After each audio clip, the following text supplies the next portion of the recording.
Assalamualaikum warahmatullahi wabarakatuh. Kami dari kelompok 33 yang beranggotakan saya sendiri Muhammad Al-Fatah dan dua teman saya yaitu Daniel Fariki dan Zainuddin. Pada kesempatan kali ini kami bertiga ingin memprestasikan tentang analisis session hijacking pada website Universitas Buana Perjuangan Karawang.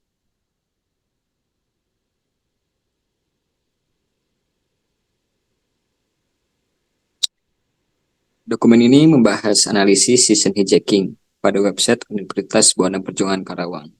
Dengan fokus pada keamanan, penelitian ini menggunakan pendekatan metode kualitatif dan desain studi kasus untuk mengidentifikasi keamanan melalui observasi. Solusi yang disarankan termasuk enkripsi cookie, penggunaan protokol HTTPS, dan autentifikasi dua faktor atau yang biasa kenal A2F. Kesimpulannya, memperkuat langkah-langkah keamanan dengan menerapkan enkripsi cookie, protokol HTTPS, dan fitur keamanan tambahan yang dapat diimplementasikan dengan biaya terjangkau untuk meningkatkan keamanan website secara signifikan. Lalu untuk apa itu session hijacking sendiri dan bagaimana session hijacking itu bisa berlangsung? Untuk session hijacking sendiri adalah jenis serangan yang dimana peretas mengambil alih kendali sesi pengguna yang sah di situs atau aplikasi atau jaringan atau web tertentu. Dalam sesi online biasa, pengguna masuk ke situs web atau aplikasi dan situs web itu membuat ID sesi unik untuk melacak aktivitas pengguna. Lalu ID sesi ini kemudian disimpan di browser pengguna atau pada perangkat lain yang digunakan untuk mengakses situs web atau aplikasi tersebut. Lalu bagaimana session hijacking itu bisa berlangsung? Session hijacking ini bisa berlangsung melalui si penyerang ini yang dimana penyerang ini dapat menggunakan berbagai macam metode untuk membajak sisi pengguna. Salah satu contohnya yaitu yang pertama ada cookie hijacking. Untuk cookie hijacking sendiri adalah untuk cookie-nya sendiri adalah file kecil yang disimpan di browser pengguna. Biasanya digunakan untuk menyimpan informasi seperti ID sesi, referensi pengguna, dan informasi login. Lalu penyerang ini akan dapat menggunakan malware untuk mencuri cookie pengguna yang kemudian ia gunakan untuk membajak sesi pengguna tersebut. Lalu yang kedua ada metode man in the middle atau MITM attack. Untuk MITM attack sendiri ini adalah jenis serangan cyber di mana penyerang menyadap komunikasi antara dua perangkat. Untuk dalam kasus session hijacking sendiri, posisi penyerang di sini dapat menyadap komunikasi antara pengguna dan situs web atau pengguna dan situs aplikasi. Lalu penyerang kemudian dapat menggunakan informasi yang telah didapat yang telah disadap untuk membajak sesi pengguna tersebut. Lalu yang ketiga ada phishing.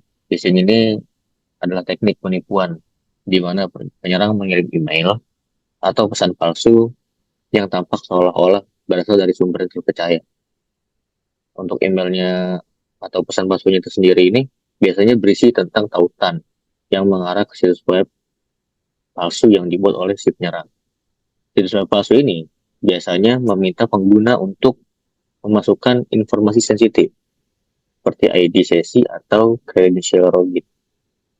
Nah, setelah si penyerang berhasil membajak sesi pengguna melalui dari tiga metode ini, mereka dapat menggunakan sesi-sesi tersebut untuk melakukan berbagai aktivitas berbahaya. Contohnya seperti meretas akun pengguna dan meretas sistem atau jaringan. Baik, dalam metodologi penelitian, penelitian ini menggunakan metode pendekatan kualitatif. Metode ini cocok digunakan dalam penelitian yang bertujuan untuk memahami fenomena yang kompleks dan mendalam. Dalam penelitian ini,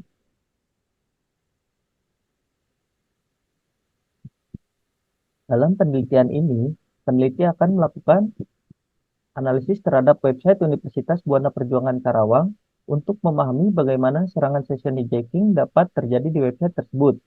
Penelitian ini menggunakan desain studi kasus, dan dalam teknik ini peneliti akan mempelajari kasus secara mendalam dengan mengumpulkan data melalui observasi. Data yang telah dikumpulkan akan dianalisis untuk menjawab pertanyaan penelitian. Lalu untuk hasil penelitiannya terdiri dari 3, yaitu ada yang pertama ada analisis session hijacking pada website UPP Karawang. Telah dilakukan analisa pada session hijacking pada website UPP Karawang ini, kita dapat mengambil 2 kesimpulan mengapa bisa terjadi yang namanya session hijacking pada website UPP Karawang. Salah satu faktornya yaitu yang pertama adanya kerentanan pada cookie pada website, lalu yang kedua ada kerentanan pada protokol HTTP. Untuk hasil yang kedua, ini risiko session hijacking pada website UPP Karawang. Untuk risikonya sendiri, ketika terjadi session hijacking pada website UPP Karawang, akan mengakibatkan 2 risiko, yaitu ada yang pertama pengungkapan informasi sensitif, lalu ada modifikasi data. Dan yang ketiga, dan untuk hasil yang ketiga ada solusi untuk mengatasi terjadinya session hijacking pada website UPP Karawang. Yaitu yang pertama perlu adanya enkripsi cookie, lalu perlu digunakan yang protokol HTTPS, lalu yang ketiga ada pengimplementasian fitur keamanan dengan benar. Lalu implementasi dibagi menjadi 5 poin. Untuk yang pertama, model analisis wacana kritis atau yang biasa kita kenal critical discourse analysis. Dipilih sebagai model naskah dalam penelitian tentang analisis season hijacking pada website Universitas Buana Perjuangan Karawang. Karena model ini memungkinkan penulis untuk menganalisis teks-teks terkait season hijacking. Yang kedua, CDR berakar pada teori kritis Martian yang melihat masyarakat sebagai arena konflik antara kelas-kelas sosial.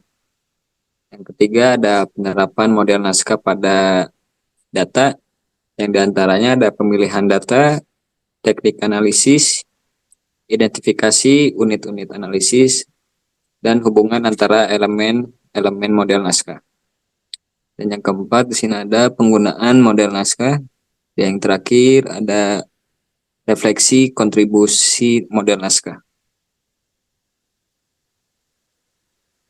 Baik, kesimpulan, berdasarkan analisis session hijacking pada website Universitas Buana Perjuangan Karawang dengan menggunakan model naskah, dapat disimpulkan bahwa website ini memiliki beberapa kerentanan yang dapat dimanfaatkan oleh penyusup untuk melakukan session hijacking.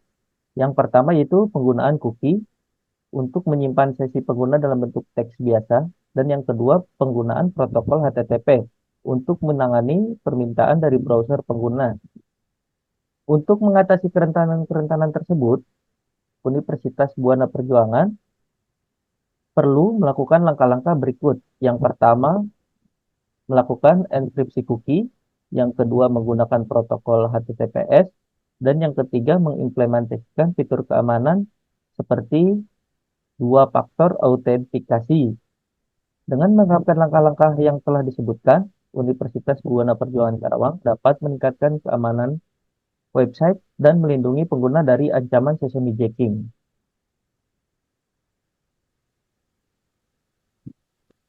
Oke, sekian dari kami kelompok 33. Kurang lebihnya mohon maaf jika ada salah kata. Terima kasih atas perhatiannya. Wabillahi taufiq wal hidayah. Assalamualaikum warahmatullahi wabarakatuh.